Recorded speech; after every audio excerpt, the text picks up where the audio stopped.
శివాయ. కుంభకోణం సమీపంలో ఉండే నవగ్రహ ఆలయాలలో చంద్రుని ఆలయం వద్ద ఇప్పుడు మనం ఉన్నాం.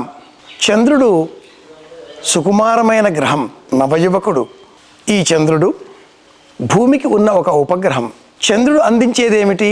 మాతృచింతాచ చంద్రమా, మనోబుద్ధి ప్రసారంచ మాతృచింతాచ చంద్రమా.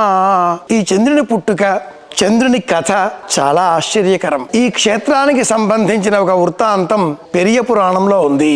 చంద్రుడు రోహిణిని వివాహం చేసుకుందాం అనుకున్నాడు. ఆ రోహిణికి 27 మంది అక్క చెల్లెళ్ళు, వాళ్ళంతా కూడా దక్ష ప్రజాపతి సంతానం. చంద్రుడు రోహిణిని వివాహం చేసుకుంటాను అని అడగగానే ఆ రోహిణి తనతో పాటుగా తన అక్క చెల్లెళ్ళు అందరినీ కూడా వివాహం చేసుకోవాలి అనే షరతు పెట్టింది. అంగీకరించాడు చంద్రుడు. దక్ష ప్రజాపతి ఆ వివాహం చేశాడు. కానీ చంద్రుడు అధిక భాగం రోహిణి వద్దనే ఉండడంతో ఆగ్రహించిన ఆ దక్ష ప్రజాపతి ఈ చంద్రుడికి వృద్ధిక్షయాలతో కుష్ఠవ్యాధి రావాలి అనే శాపాన్ని ఇచ్చినట్లుగా ఈ పురాణం చెబుతుంది. చంద్రుడు పరమేశ్వరుడిని ప్రార్థించడంతో ప్రసన్నుడైన ఆ పరమేశ్వరుడు ఇచ్చిన శాపాన్ని తొలగించడం కాదు, కానీ మార్చి వృద్ధిక్షయాలు శుక్లపక్షం కృష్ణపక్షం అని మార్చి అనుగ్రహించాడు. ఆ క్షేత్రమే ఈ క్షేత్రం. అయితే ఇలా తనను అనుగ్రహించిన ఆ పరమేశ్వరుడిని ఆనందపరిచే నిమిత్తమై, ప్రసన్నుడైనటువంటి ఆ స్వామిని సేవించే నిమిత్తమై చంద్రుడు నమస్కరించగా పరమానంద భరితుడైన పరమేశ్వరుడు ఆ చంద్రరేఖ తీసుకొని శిరస్సును అలంకరించుకున్నాడు. అది చంద్రరేఖ.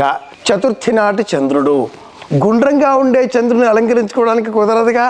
చతుర్థి నాటి చంద్రుడు తనను నిరాకరించాడే, ధిక్కరించాడే అన్న ఆగ్రహంతో నిరీశ్వర యాగం చేశాడిన ఆ దక్ష ప్రజాపతిని శిరస్సు తొలగించి మేక శిరస్సు, అజోవా ఏకపాదక మేధ, అజహ అంటే పుట్టుకలేని వాడు పరమేశ్వర స్వరూపం. ఈ మేక శిరస్సుని ఆ దక్షుడికి అందించినటువంటి అతికించిన కథను కూడా మనం శివపురాణంలో చూస్తాం. ఈ క్షేత్రంలో దధి శంఖ తుషారాభం క్షీరార్ణవ సముద్భవం నమామి శశినం సోమం శంభో మకుటభూషణం. ఉప్పు, తెల్లని వస్త్రాలు, ముత్యాలు, అలాగే చంద్ర సంబంధితమైన పాలు ఈ క్షేత్రంలో దానంగా ఇస్తే కూడా చంద్రుని వల్ల మనకు అనేక ప్రయోజనాలు చేకూరుతాయి. ఈనాటి కాలంలో అనేకులు శంకు చక్రాలకు వలె బీపీ, షుగర్ వీటితో బాధపడుతున్నారు. రెండింటికి మూలం ఉప్పు, సహజమైనటువంటిది. భూమికి ఉండేటటువంటి ఉపగ్రహాలలో చంద్రుడు ఒక ఉపగ్రహం. 27 రోజుల పాటు ఒక వృత్తం తీసుకునే క్రమంలో చంద్రుడి నీడల వెనక వైపుగా ఉండేవే రాహువు, కేతువులు. కేతువు కారణంగా అల్ట్రా వయోలెట్ కిరణాలు ఉత్పన్నమవుతాయి. రాహువు కారణంగా ఇన్ఫ్రారెడ్ కిరణాలు ఉత్పన్నమవుతాయి. కేతువు కారకంగా రోగాలు, రాహు కారణంగా ఆ రోగాలకు నిరోధం. రెండింటికి మూలం చంద్రుడే, మనఃకారకుడు. ఈ మనస్సు కారణంగానే అనేక రకాలుగా ఫోబియా వ్యాధులు, భయాలు ఉత్పన్నమవుతున్నాయి. అన్నింటినీ తొలగించే క్షేత్రం తింగనూరు చంద్రక్షేత్రం.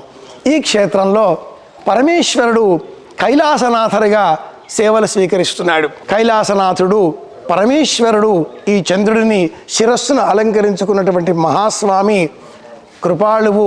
అటువంటి స్వామిని సేవించుకుందాం. ఈ క్షేత్రంలో చంద్ర దర్శనం చేసినట్లయితే సమస్త శుభాలు కలుగుతాయి. స్వామిని సందర్శన చేద్దాం. మరో క్షేత్రంలో మళ్ళీ కలుసుకుందాం. మరో ఆలయానికి మళ్ళీ వెళదాం. నేను మీ కాకునూరి సూర్యనారాయణమూర్తి. శ్రీరామ జయం.